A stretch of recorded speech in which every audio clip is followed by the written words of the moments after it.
A narcissist never discards you because you are lacking. They do it because they need you trapped in the dark orbit of obsessing over them.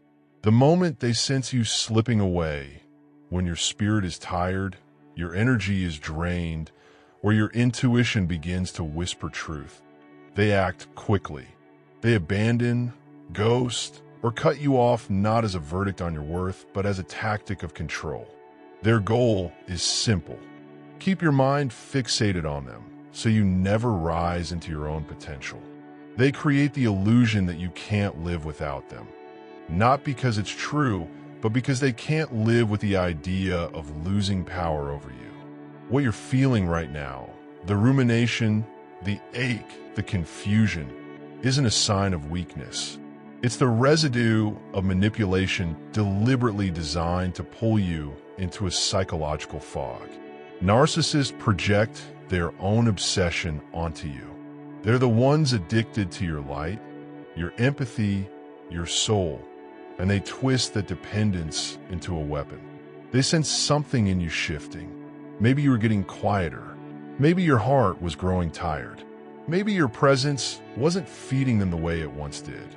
Not because you didn't give enough, but because being enmeshed with a narcissist drains the human spirit.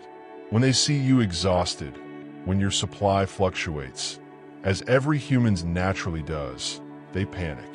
And instead of nurturing the connection, they create distance.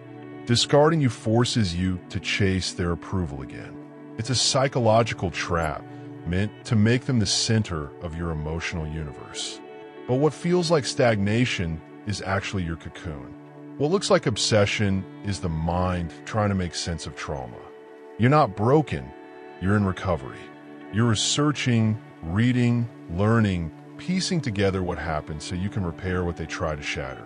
Every dark day is shaping a wiser version of you, even if you can't see it yet. One day you'll look back and thank the version of you who survived what was designed to destroy you. You don't need them to change. You don't need closure from someone who cannot self-reflect. Let the universe handle their karma. Your only task now is to rise from the rubble they left behind. When you hit rock bottom, something extraordinary happens. You begin to look inward, not to blame yourself, but to rebuild yourself. Rock bottom isn't the end, it's the beginning. The truth they never wanted you to discover is this: you thrive in your solitude. You are more powerful, more intuitive, and more resilient when you stand alone than they ever could be with all their illusions of superiority. And that is why they needed to crush your perception of yourself. Your light threatens them. Your empathy exposes their emptiness.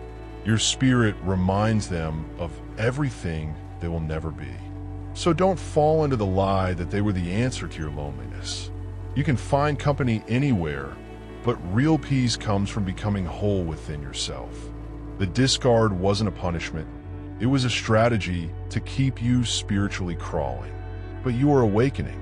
Pain is pulling you into consciousness. And once you rise, you will never return to who you were before. They wanted you obsessed. Instead, you are transforming. Let them go. You weren't discarded because you weren't enough. You were discarded because you were becoming free.